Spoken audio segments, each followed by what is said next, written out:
Y seguimos en Laberinto y pasamos ahora al bloque histórico. Hoy, domingo 7 de abril, programa 63. Y si hablamos de abril, hablamos de un mes que en cuanto a efemérides de mucha significancia para los trabajadores de la educación. Hoy, breve reseña del ataque a la educación pública y la lucha y resistencia de la clase trabajadora.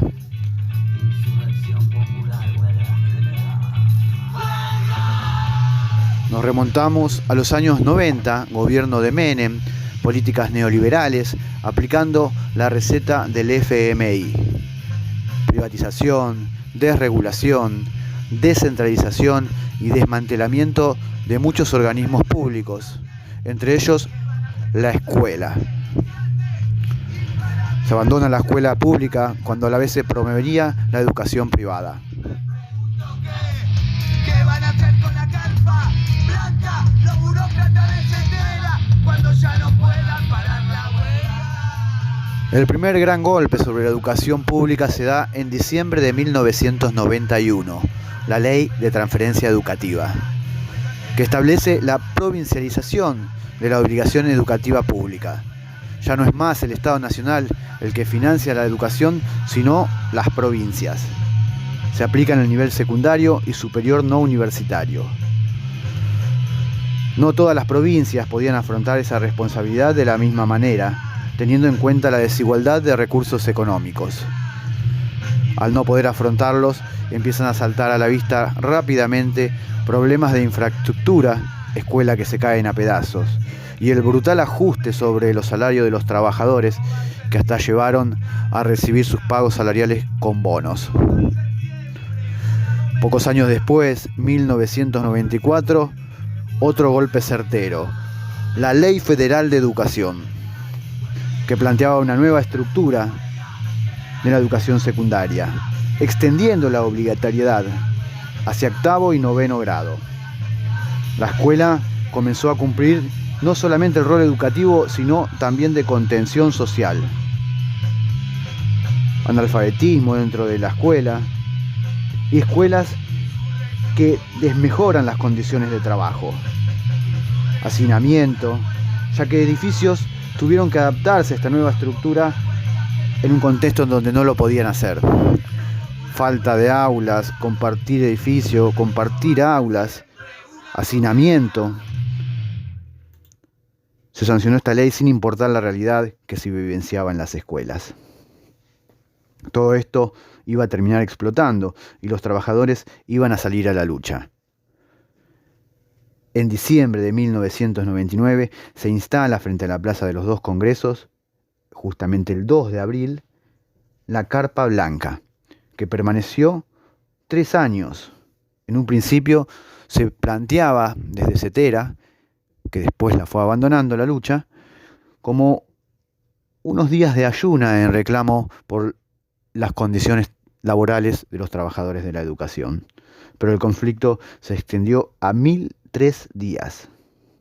El objetivo principal era presionar para que se sancione una ley de financiamiento educativo, visibilizar el reclamo docente de distintas provincias.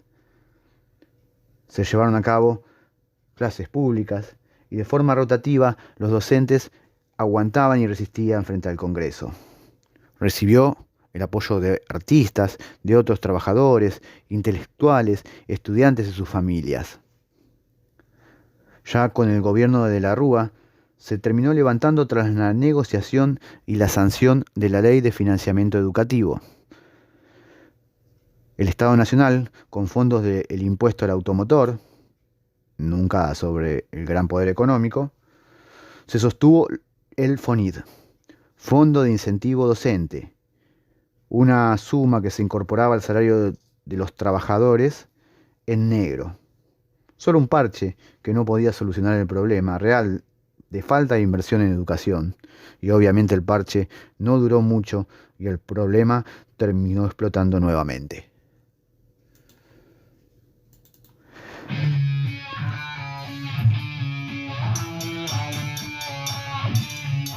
En 2007, justamente el 4 de abril de 2007, se da en la provincia de Neuquén una fuerte lucha contra los problemas educativos. Muchos docentes fueron a poner el cuerpo en un corte de ruta y asamblea para tratar de buscar una solución a los problemas. Allí se encontraba Carlos Fuente Alba, un docente que no solamente estaba siempre presente en la lucha gremial, sino también con un compromiso social en los barrios humildes.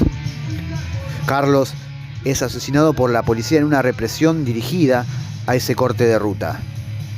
Un disparo a corta distancia que pegó en la luneta del auto de Carlos, emitida por un lanzagases efectuado por el cabo José Poblete, acabó con la vida de Carlos. Actualmente, bajo el gobierno de Milei, se vuelven a poner en práctica políticas neoliberales. Y ya se nota el desfinanciamiento de la escuela pública. Bajo la excusa de no hay plata, se paralizaron las obras que se venían haciendo, los nuevos edificios que se venían construyendo. La escuela empieza a mostrarse muy deteriorada, hacinamiento y problemas de infraestructura. Salarios docentes totalmente devaluados. Y en este contexto, los trabajadores de la educación saliendo nuevamente a las calles a luchar un 4 de abril para recordar también en esa lucha al compañero Carlos Fuente Alba.